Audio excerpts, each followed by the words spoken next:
Today I would like to talk to you about the law of communication. It's a teamwork law.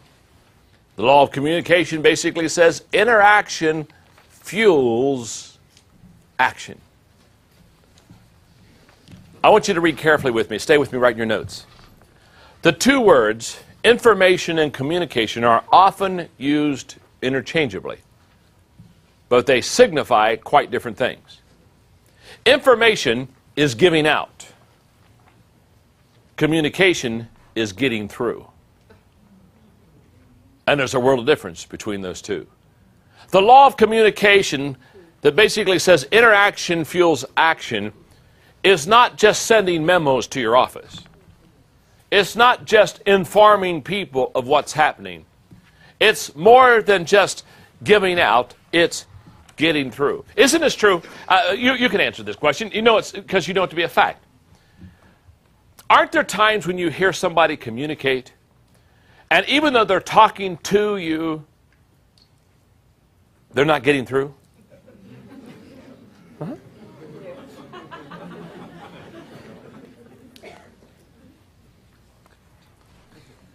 I mean, haven't you just listened to somebody speak sometimes, and I mean, your mind just goes grazing. I mean, I see this happen all the time. I see where people in leadership positions are trying to communicate to their staff or to their team. And I'm in the room and I'm watching this, and because communication is something I work hard at and really try to learn to do hopefully as well as I possibly can, because I understand communication and study communicators and understand the dynamics and the artwork of communication. There are a lot of times when I see leaders communicating with people, and I want to, they're talking, I want to stop them and say, excuse me. Nobody's home.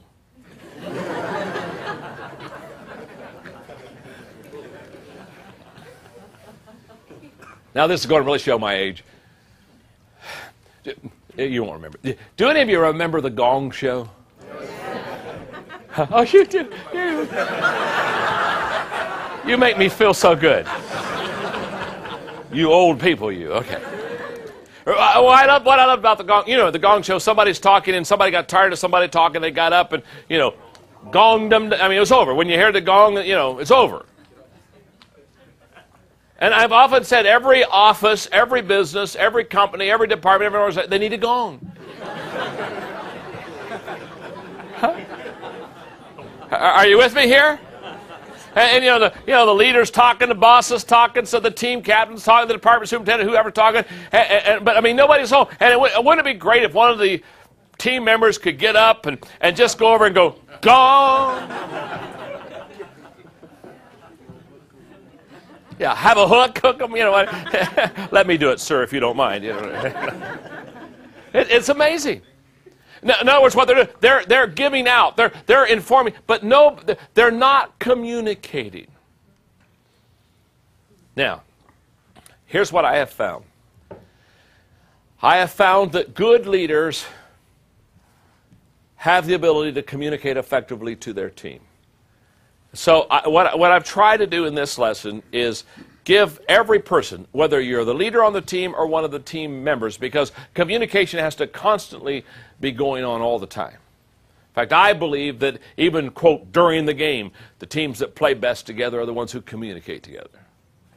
But I'm going to give you some principles of how to, quote, get through to your team. Number one, follow the puzzle principle.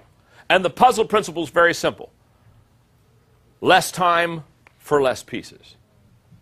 In other words, if you've only got 3 pieces, you only got 3 thoughts, you only got 3 ideas, don't take an hour. Understand? Reduce it down. Your goal is not longevity. Okay. Your goal is to communicate effectively. And the quicker you can say something, the better off it's going to be communicated. Number 2, repeat the message. No matter what you have said to your team, say it again. You say, well, no, I just said that. That's good. Say it again. In fact, anybody that studies communication says that in a 15-minute lecture, if you really want a point to be understood, you have to repeat it 8 times. So what am I saying about communication? Well, what I'm saying is repeat it 8 times. Repeat it 8 times. Repeat it 8 times. Repeat it 8 times. Repeat it 8 times.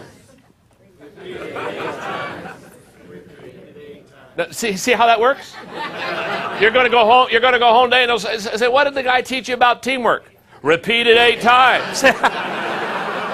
See, you got this.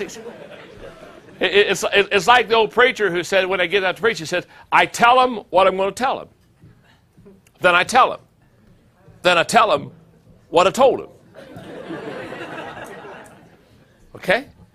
Good communicators repeat it. Repeat the message.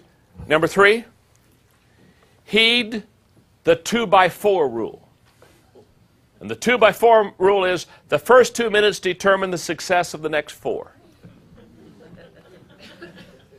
In fact, if you're not good in the front 2, don't do the back 4. That's why many times when somebody's saying something not really communicated and they start off, they've been there for 2 minutes, I want to stand up and say, "It's over." Now they say, "Well, no, it's not over. I'm not done yet." Well, you may not be done yet, but it's over. It's like a guy came up to me the other day and said, "How long should I speak?" I said, "How good are you?" We don't give an equal amount of times for everybody. For some people, 5 minutes is a stretch. For some people, 5 minutes is 4.5 too long. Number 4, avoid the hammock speech. Strong on the ends, soft on the middle. You say, "What do I do with the hammock then?" Eliminate the middle. If you're strong on the ends, go from one end to the other end. Number 5, ask the writer's question. The writer's question is very simple. Everybody that ever has written a book or anything, the question you always ask as a writer is, will the reader turn the page? Man, when I'm writing, I'm asking, what's going to keep the reader from just closing the book up right now? Will the reader? What I'm talking about there is you want to be creative. You want to stir the curiosity. Don't major in boredom. When you get to heaven, God's not going to say, "Well done, thou good and boring servant. You've bored a few on earth, come here and bore more."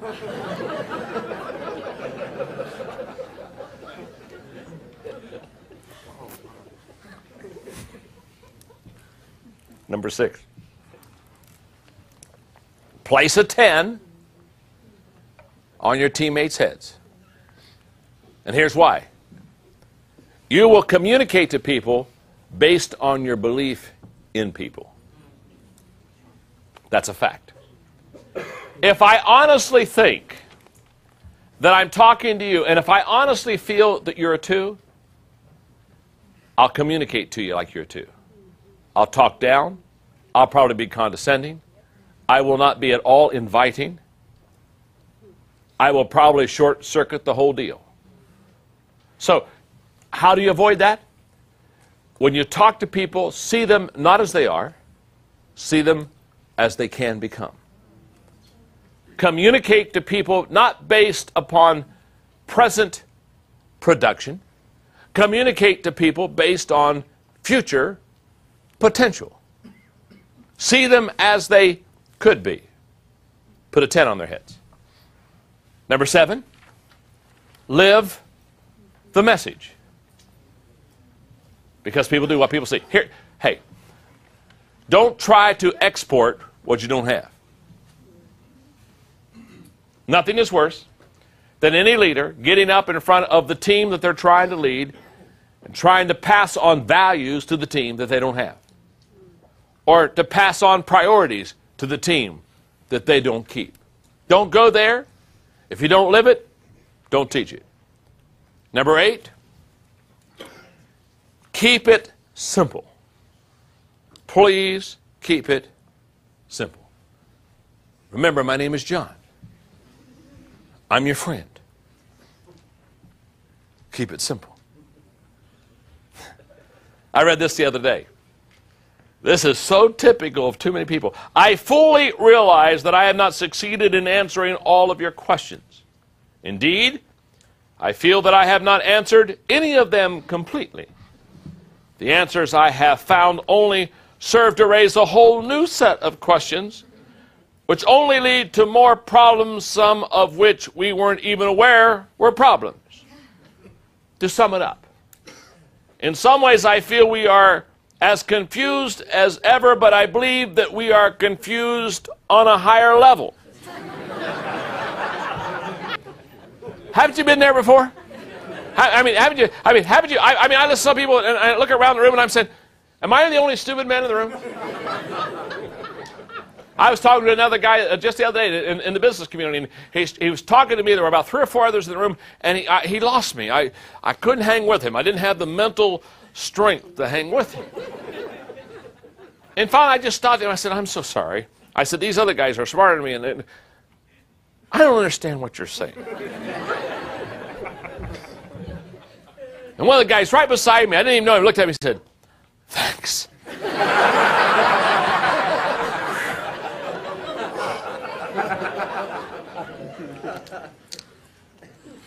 This is one of my favorite. You talk about keeping it simple, communication pieces. I just love this one. This is on a college campus. President to academic vice president. Just listen to this. Okay. Next Thursday, Halley's Comet will appear over this area. This is an event that occurs only once every 75 years. Call the division heads and have them assemble their professors and students on the athletic field and explain this phenomenon to them. If it rains, then cancel the observation and have the classes meet in the gym to see a film about the comet. Academic vice president to division chairman. By order of the president, next Thursday, Halley's Comet will appear over the athletic field. If it rains, then cancel classes and report to the gym with your professors and students, where you will be shown films, a phenomenal event which occurs once every 75 years. Division chairman to the professors. By the order of the phenomenal president, next Thursday, Halley's Comet will appear in the gym.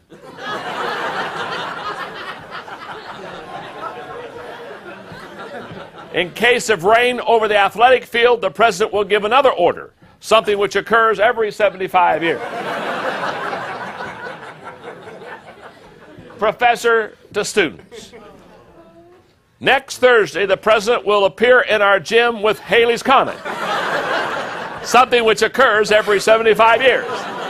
If it rains, the president will cancel the comet and order us all out onto our phenomenal athletic field. Student writing home to parents. When it rains next Thursday over the school athletic field, the phenomenal 75-year-old president will cancel all classes and appear before the whole school in the gym accompanied by Bill Haley and the Comets.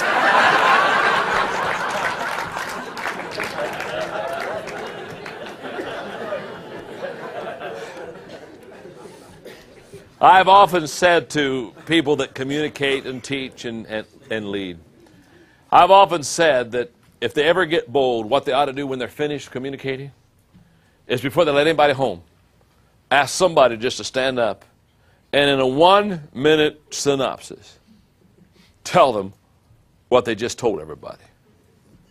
It would probably be the most discouraging thing that would ever happen. One more communication thought, and that is create a communication environment. And when I mean in a communication environment, I'm talking now about an open door policy where you walk slowly through the hallways. I've always tried to be open, free, available, ready, hang around, just listening, easily entreated. People can come and talk. Okay. Law of communication question, the test you can take on your own. But it's a great test for you and and the team leader as far as communication is concerned. The law of communication question, how would my team members answer the above questions about me? Take it and score yourself.